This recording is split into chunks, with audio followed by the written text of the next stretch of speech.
Exiting the European Union split between those who voted Remain and those who voted Leave. This explains its Remoanerish tinge. Why is he wrong? Well, I must say, Remoanerish tinge, that's a new one on me. Well done, Jacob, for coming up with that. Look, the vast majority of the report that we published today was agreed by consensus. And we worked very hard in the committees, I'm sure Jacob will attest to try and reach consensus. You look at the back of the report, you can see which sections there were votes on. In the end, each member of the committee, as an individual, decides how they're going to cast their vote. We've got a job of work to do as a committee to hold the government to account, to scrutinise the process of Brexit and to offer our opinion and our recommendations. In the past, we have said there should be a vote for MPs. The government eventually agreed to that. We called for transitional arrangements. The government is now seeking those. We asked for a white paper on the government's negotiating objectives. That was eventually given. So the committee is seeking to have an influence on the process, and we work together as members despite the different views we held during the course of the referendum last year.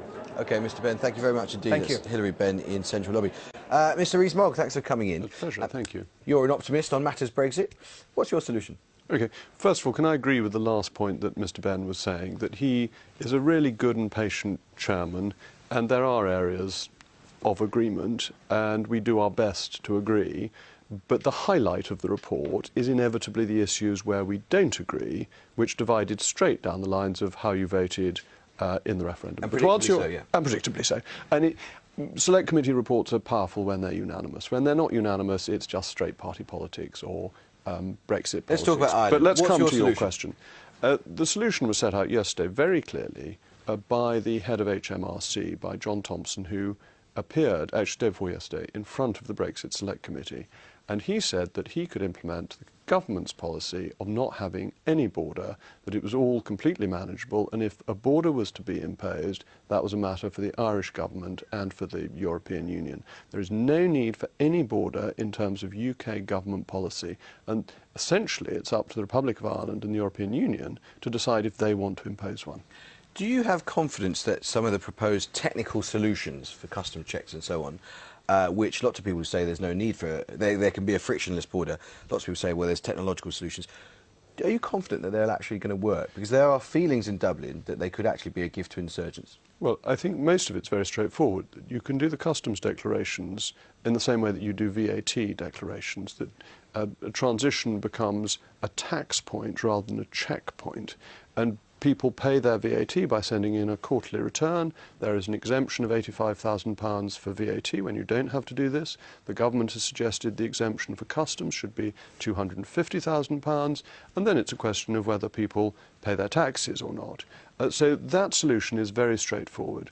Non-tariff barriers, well, some things already take place on an all-Ireland basis already. So animal hygiene is on an all-Ireland basis already. There's no need to break that up. So yes, I think the technological solutions are there. And from a UK point of view, we do not want to put tariffs on anybody. That free trade is the real opportunity of Brexit, so we shouldn't be looking to collect vast customs revenues. Was it, the DUP are the kingmakers of this parliament, was it counterproductive of the DUP to say and to threaten that they would remove their confidence and supply agreement if this wasn't solved? Well, I think the issue the DUP has correctly raised is that we cannot have a situation where Northern Ireland is taken away from the United Kingdom. Northern Ireland is much a part of the United Kingdom as Somerset is, and that is the position of Conservatives and Unionists. But was it damaging to this government and its wider agenda that the confidence supply agreement that we've got could potentially be undermined by the DUP saying that this issue is not one that's being resolved to our satisfaction? This is a Conservative and Unionist party that is the main party of government. The Unionist bit is essential. There is no majority within the Conservative Party, let alone in the DUP, to break up the United Kingdom to meet the requirements of the Prime Minister of Ireland. So I think what the DUP has said is pretty standard Conservative policy. OK, Tim, based on what we've seen so far of how Brexit negotiations are progressing, are the negotiators that Britain has got good enough, up to the job of finding a solution on this vexed issue? I think the negotiations are very hard because I think what they've revealed more than anything else is how fragile and insecure an organisation the European Union is. a confident institution wouldn't be so niggardly and difficult in these negotiations, but it is so worried about losing other members, it is having to be so difficult with the UK. And the Irish border issue, it's much easier to solve this issue if the trade talks were happening concurrently with the other issues.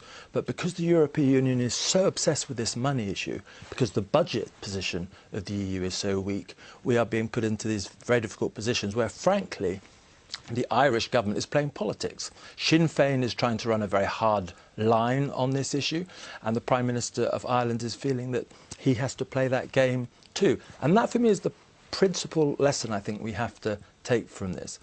I think this can be solved, but there's every possibility that towards the end of this negotiations, one country, remember how Wallonia almost held the EU-Canada agreement to ransom. There's a possibility that one country in the EU could do that again. We have to prepare for no deal. Even if we don't want it, because there is that possibility at the last minute that we will have to accept that outcome. You're flanked by optimists on all sides. This sounds like it's going to be straightforward. Do you share the optimism of Tim and Jacob? I don't share the optimism about the idea of a deal if you want to stay outside the customs union. I do think there is a very simple solution, which is stay in the customs union.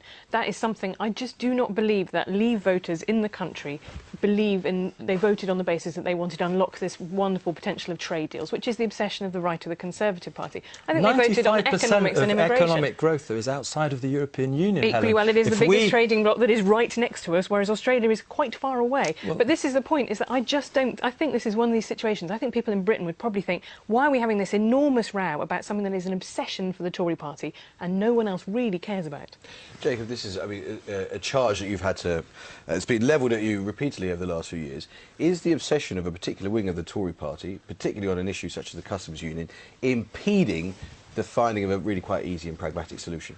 The customs union is a protectionist racket that protects continental European businesses at the cost of British consumers. It puts up the price of food, of clothing, of footwear. These hit the poorest in our country the most because the largest portion of their spending goes on food, clothing and footwear compared to the richer in society. And the poorest people of the world. And in the poorest Africa. people in the world. That's absolutely right, places. because it discriminates against imports from some of the poorest countries in the world. So it impoverishes poor countries at the expense of our poorest consumers. To get out of the customs union is the great advantage of Brexit. It will be very good for people in this country, but it will also help some very poor countries elsewhere in the world. The customs union is a real disgrace and a blot on the reputation of the European Union, if it's got a reputation. Well, I think that the idea that the World Trade Organization is a sort of munificent kind of, charitable organisation, whereas the EU is grasping and nationalist, is a very strange way of putting this.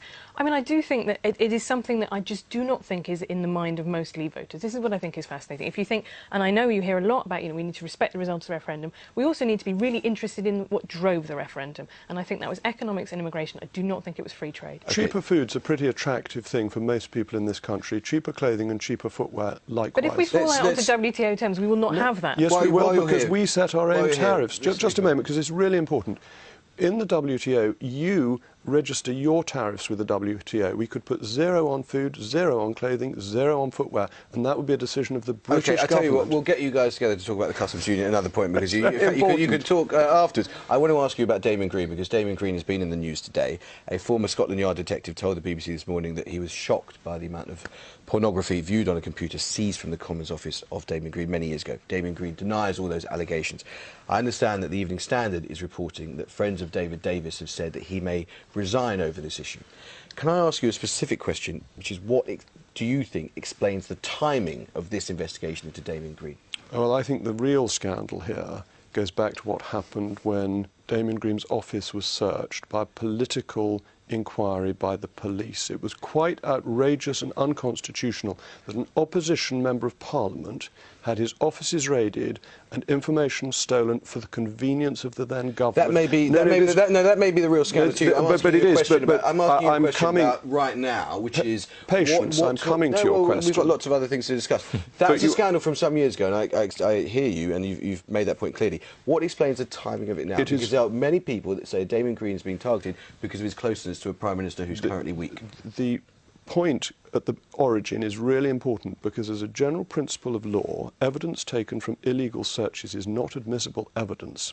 And the police behaved disgracefully as a political arm of the then government. They raided an opposition minister's offices. They raided the House of Commons. This was a real scandal. And now the police, or ex-police, are using information obtained improperly to damage a politician. What we should be asking about is the politicisation of the police force under the last Labour government, not about Damien Green. But it's a police force under this government that's revealing confidential information about an active investigation. These are retired police officers, so it's not. What about David Davis? If David Davis leaves, do you think that's a credible threat that he might resign? And do you think that it's Why should David Davis resign? Well, do you think if he did resign, as is being reported by some newspapers... No, I'm not asking whether he should, but do you think if he did, that would be damaging to the government? I've heard no rumours about Mr Davis resigning. He's a very important member of this government. He's a very significant figure. He has great support across the country, and I could not see any reason for him to resign. Well, it's on the front of the Evening Standard, which not for the first time in recent months is going to be interesting reading. Edited by someone who's not on the same side. Has some very odd views and likes freezer bags and things like that, so you never know what you might get there. Mr Rees-Mogg, thank you very much indeed for coming in. You didn't frankly have the balls to put country before party.